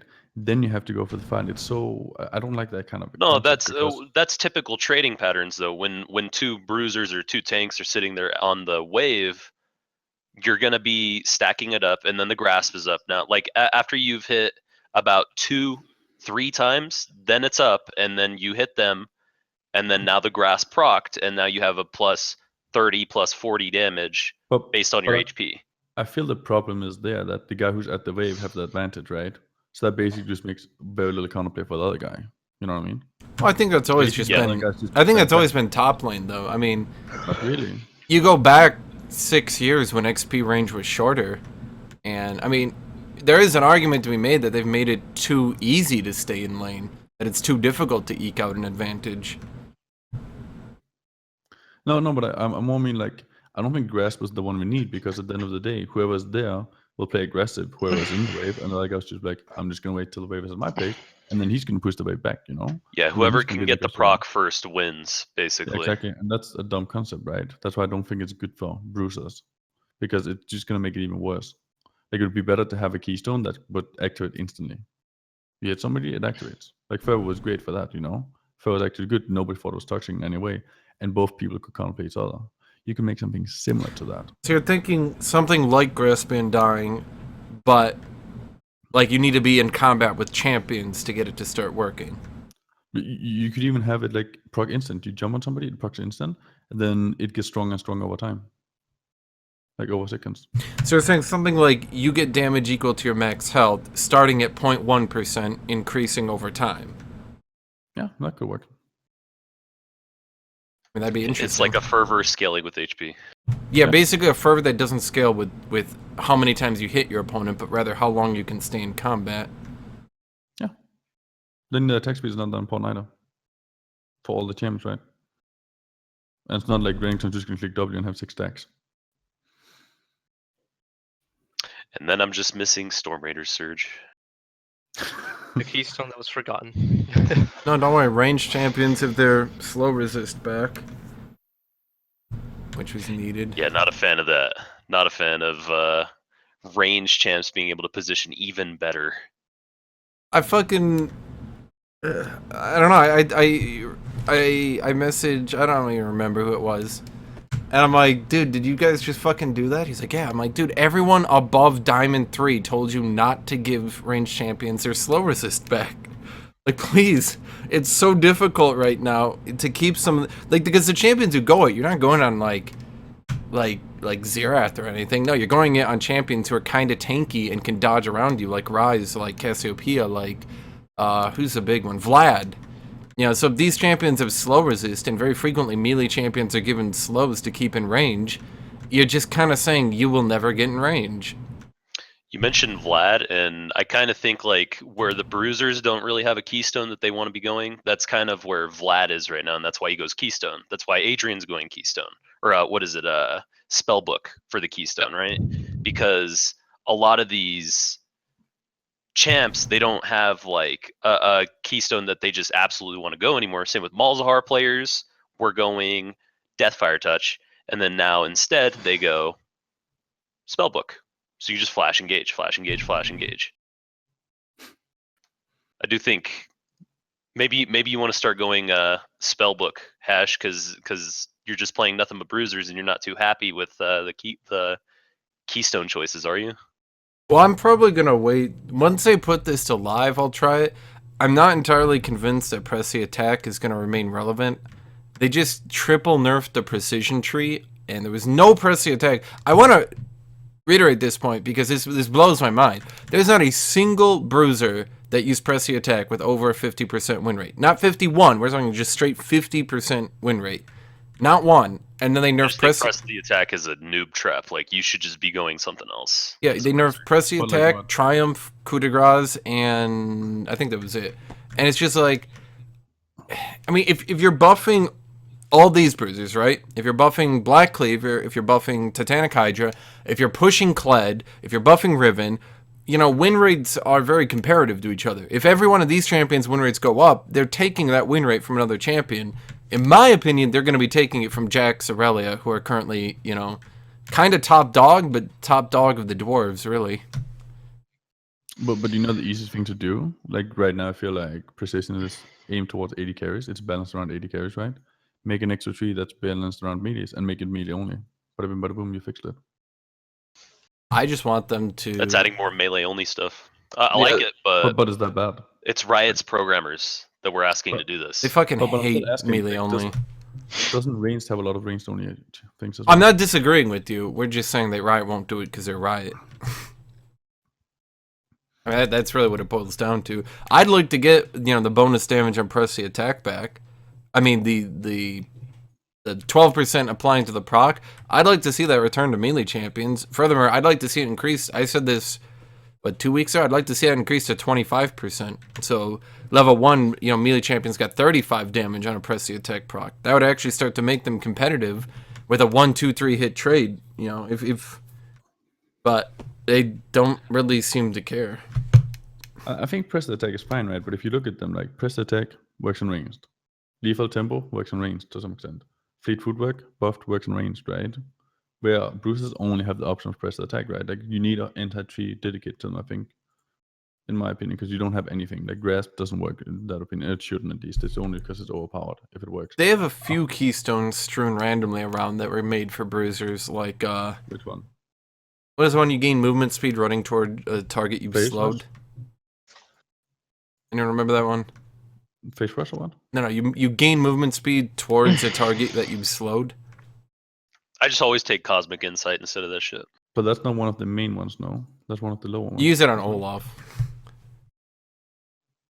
No, but I'm But saying isn't- like they've got a few, not keystones, but runes strewn around that were kind of like somebody was thinking of bruisers. They didn't do it, but they were thinking of doing it.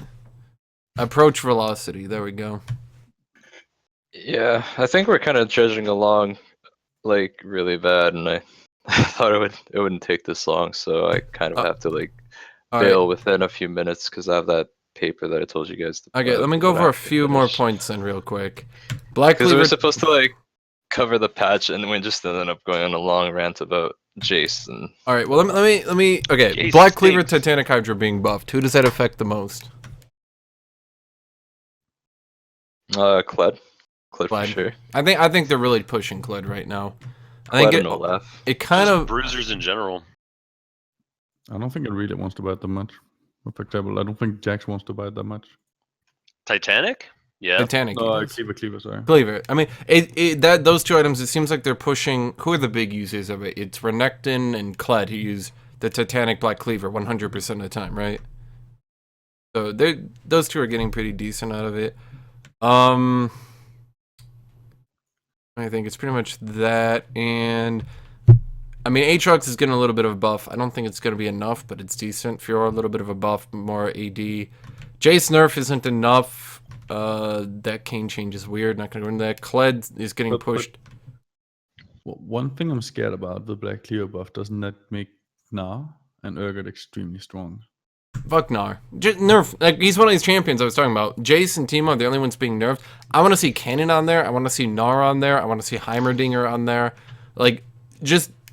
I feel like I'm waking up, I'm going out, and somebody just shoved a whole bunch of fucking snow outside my door, and I'm trying to shovel through the snow, and Riot's like got this little like rinky dinky like kid's shovel. They like kind of like plowed 2 little scoops off it. They're like, you got the rest of it, right? Like, no, dude, there's a whole fucking bunch of stuff stopping me from moving here. But Yeah, of course, but like realistically, still, doesn't it buff Urgot and Gnar more because of range, right? They can apply it easier at the end of the day. Urgot I would consider actually not that oppressive against melee. He's not, I don't know. Gnar, yeah, fuck Gnar. Yeah, not the Urgot doesn't feel like Teemo or anything. Yeah, no, I have fun fighting him. I'm not saying they're overpowered or anything. I'm saying like Urgot is really good at using Black Cleaver, right? Now it's really good at using Black Cleaver. It helps those two a lot. That specific item. It's a decent buff for him. But he's kind of like in our same spot, our same boat, where he doesn't have a bruiser keystone because he's basically just a ranged bruiser. Yeah, that's how I always looked at him. But not to get bogged down here to save ICU some time. I have a question for you guys. How about those health bars? Fucking awful. I don't like how it's basically gloating. It basically feels like the fucking game is trying to gloat. Like, holy shit, did you see how much damage the guy did to you? Your health bar's like shaking and shit. I'm like, it's a fucking LeBlanc. Stop making fun of me, game. I think they're too big and bulky. It just feels like you can hide behind minions more. Like you can If- be with Pet Choke off and just hide minions. Yeah, it feels like they're pushing the Dota aspect almost. Like, am I playing League or Dota at this point? If you play a shield champ and you have like less than 3/4 health, if you use a shield and then once it disappears, it acts as if like you just got chunked. Exactly. I was complaining getting to them about that terrified. earlier, actually. Yeah, I was complaining about that. I kept thinking I got like Xerath queued or something. Alright, so I guess the takeaway here is it's a decent first push. I'd like to see more champions considered on their nerf list. Does anyone agree with me? Yeah. Anyone disagree with me? I want to see the first slew of competitive games once the season is starting. I think it's just Like, gonna be a bunch of if- summon Or area not right the now. season starting, but I want to see more competitive matches with these changes and see where they go, where they head. Because if Fleet Footwork combines with any changes that are good for ADCs, like it won't matter what bruiser changes we get because we'll be useless. I think you need to change items drastically to Alright. some extent. They're slowly doing it. Alright, I guess that'll be it then for the video. I'm gonna spare ICU another 30 minutes here. Thanks everyone for Aurelia showing carries up. you one. Yeah, Aurelia thank carries you one. Thank you. Thank you, Aurelia Hashinshin. carries you one for coming. I'm gonna stop the recording here, and I'm actually Thank gonna you, press a Martin. button, Wicked. I'm pressing the button right now.